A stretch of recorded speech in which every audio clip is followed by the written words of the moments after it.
Hello, everyone. I'm not going to keep quiet. I'm not ever going to keep quiet. I'll keep on saying the truth until I'm no longer around. Because when people are supposed to have spoken up and they did not speak up, atrocities happened.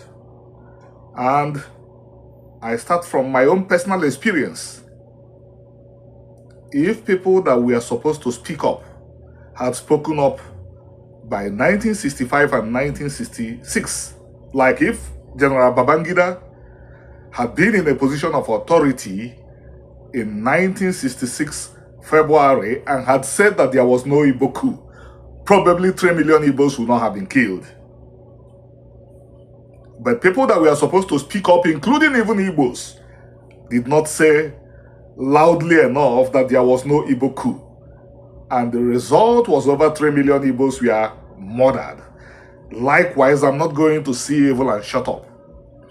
That was why I brought out 4 days and kept explaining to the people of Ghana, kept explaining to the Igbos that the Igbo person that went to Ghana and began to call himself a king was not mandated by the Igbos, was not practicing Igbo culture, that we told him that what he was doing was wrong.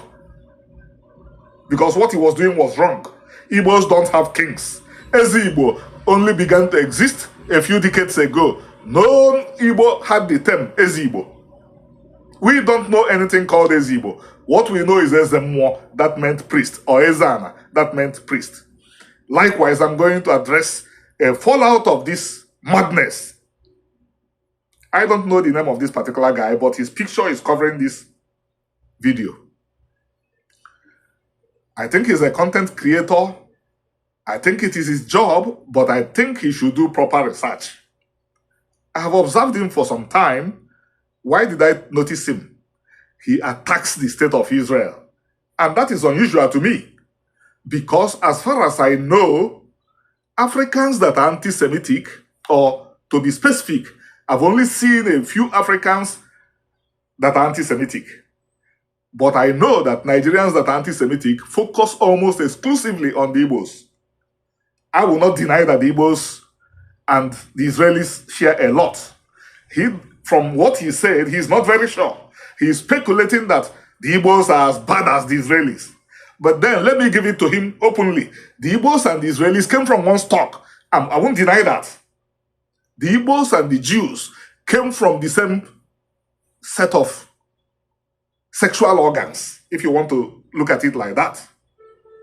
They were bred by one man and his 4 wives. So I won't ever deny that. I took notice of this guy because he's forever attacking the state of Israel. And that was unusual to me because I know that Nigerians that don't like, if you like, call them Jews, if you like, call them Igbos, focus only on the Igbos. They hardly talk about the state of Israel unless they're operating at very high levels or their anti-Semitism is motivated by religion.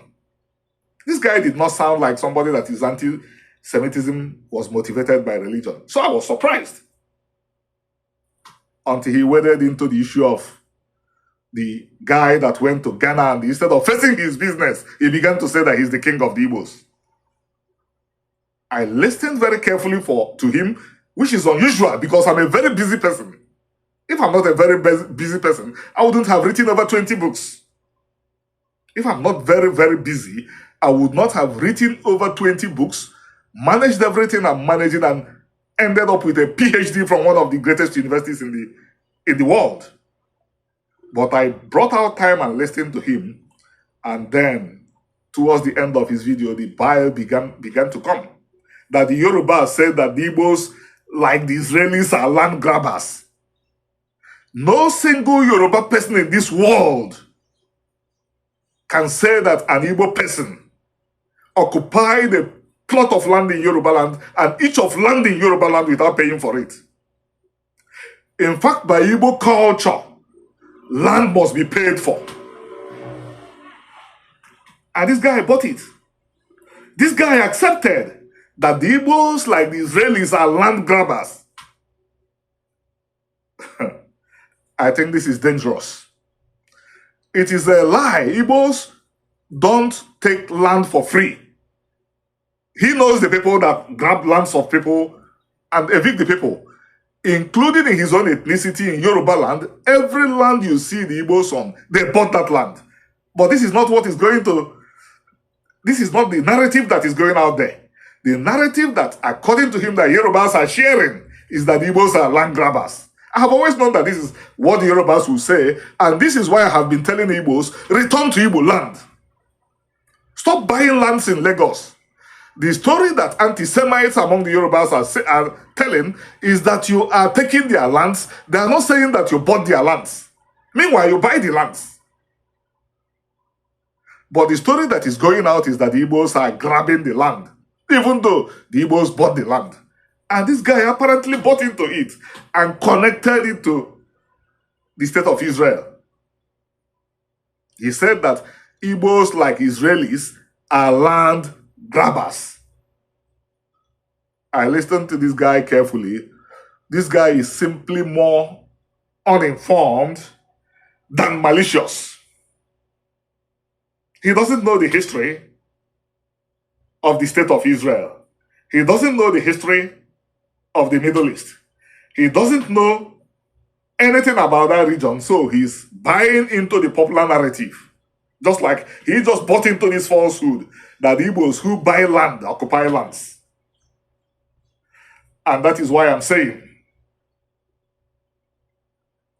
we need to get out good information, because there are people in the middle who could be fed the truth and they will not become full-blown anti-Semites.